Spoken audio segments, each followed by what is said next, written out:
Hello guys, আমার চ্যানেলে তোমাদের সবাইকে ওয়েলকাম।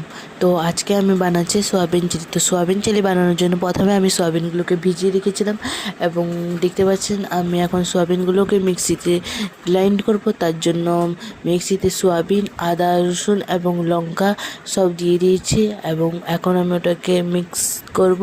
তো মিক্সিটা আমার পেশা কমপ্লিট হয়ে গেছে। এখন আমি দেখছি মিক্সিটা হয়েছে কি না।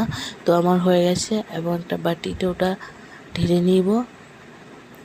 তো আমার ঢেলে নেওয়া কমপ্লিট।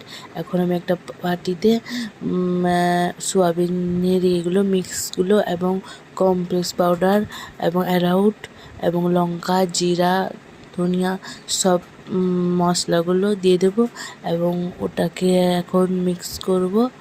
তো সব আমার মোটামুটি মিক্স করা হয়ে গেছে।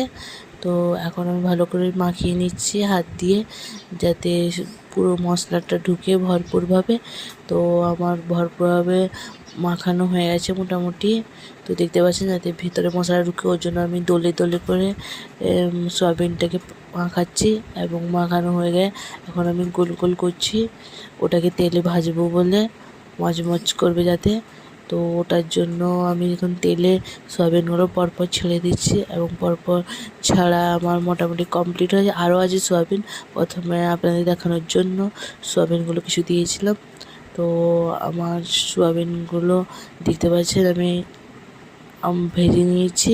তো আর এদিক ওদিক করে ভালো করে লাল লাল করে ভাজছি যাতে সয়াবিনের ভিতরে কাঁচা ভাব না থাকে।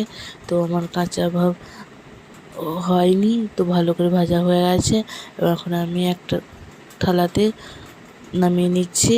তো নামিয়ে নেওয়ার পরে সেই গরম তেলেই আমি পেঁয়াজ কুচি দিয়ে দেবো, লঙ্কা কুচি এবং টমাটোর কুচি, সবজিগুলো দেবো। সব কাটা আমার হয়ে গেছে, ওইগুলোকে এখন আমি করবো, ভাজবো ভালো করে লাল লাল করে।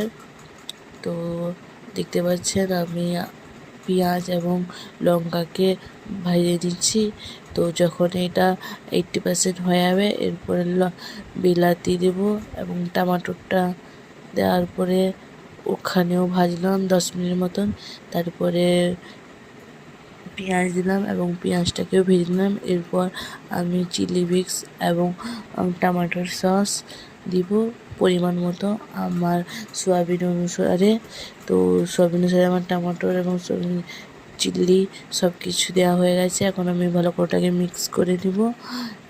মিক্স আমার হয়ে গেছে। এখন আমি সয়াবিনগুলো ছেড়ে দেবো, যেগুলো ভেজে রেখেছিলাম আগের থেকে তোলাগুলো। তো এখানে আমার